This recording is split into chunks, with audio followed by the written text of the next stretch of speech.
If you want to design great landing pages, and by that I mean landing pages that actually convert, you're going to have to use these 5 elements that we're going to break down in this video, including examples, so stay tuned.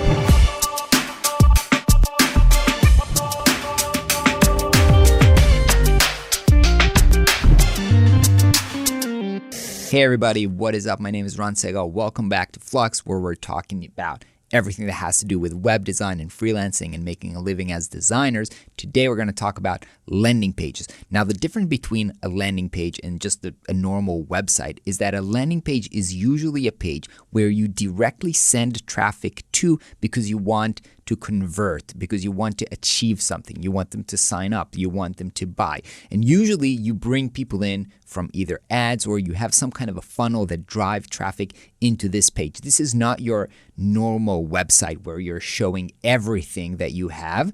This is a very, very specific page with a very, very specific goal. Now, in this goal, if you want to make sure that people convert to the action that you want, you're going to have to use 5 elements on this page. The first one, and I'm going to show you an example. First, I want to break them down, then I'll show you the actual examples.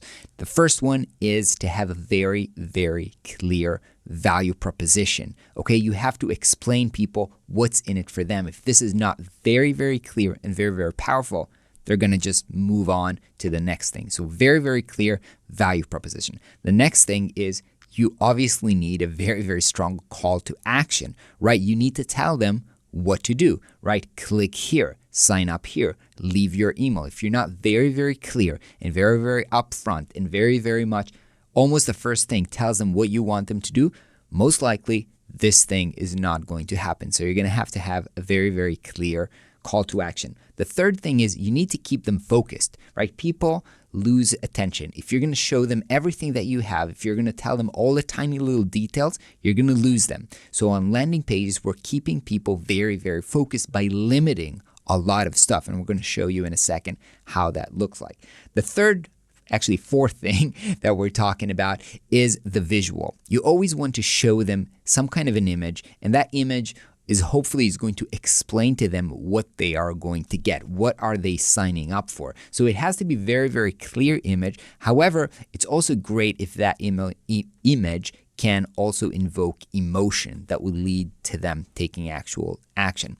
And the fifth thing that you'll need on your landing page is probably some social proof. And by social proof, I mean show an example of other people using this. Who else is using this? We as people, we're very, very biased to believe that if a lot of other people have used this or bought this thing, then it's probably a good thing and we should actually try this. And by adding either logos or numbers or testimonials or something like this, which is called a social proof on a website, it's going to really, really increase the likelihood of people actually taking action. So let's see some landing pages and see how these elements come into play in different landing pages. So we'll start with Shopify. Now note, this is a Shopify, and this link, this is not shopify.com, this is Shopify free trial. This is probably where they're sending people from ads into. This is not the whole Shopify website. This is a very, very clean. So note, we talked about focus. There is no navigation here. There are no other pages that you can go to. This is only this.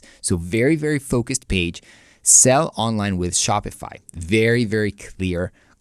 Very, very clear value proposition. You know what they do and you know why you want to do this. If you want to sell online, then this is your solution. Then the next line is trusted by over 1 million businesses worldwide. Remember, we talked about social proof. Here it is in the very, very big kind of subtext. And then what we have here, leave your email, start your free trial. So a very, very clear call to action with an image here. That what do we see in the image? So we see kind of a shop, right? We know that when we see product integrated, it's usually a shop. We see some graphs here, probably hinted at some analytics. We see the shopping cart, so we know this is an e-commerce website. So basically they're saying, want a great e-commerce website, sign up with us.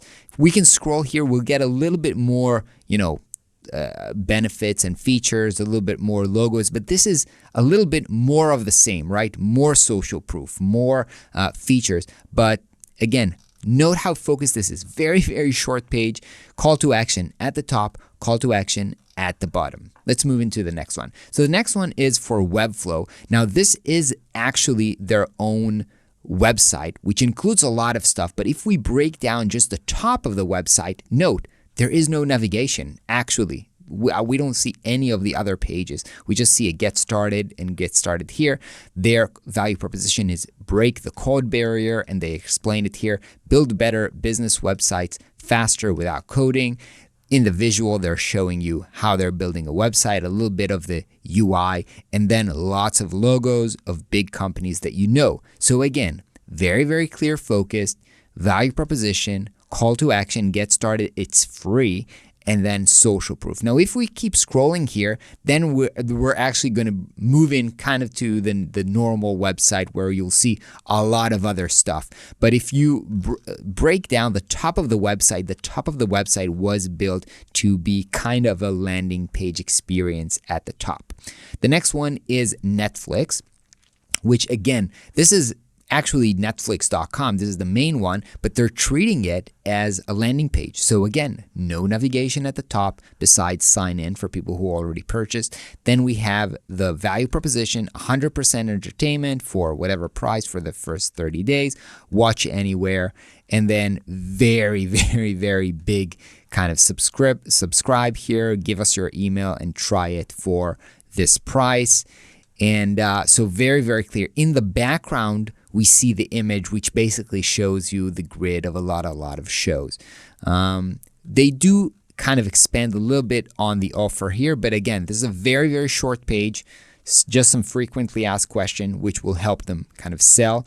They do not use social proof on this page, but perhaps just because Netflix is so big, they don't feel like they need social proof at this point. But they did build it as a very, very high converting landing page. The last one is Hootsuite, the best way to manage social media. So again, clear focus. There is no navigation at all.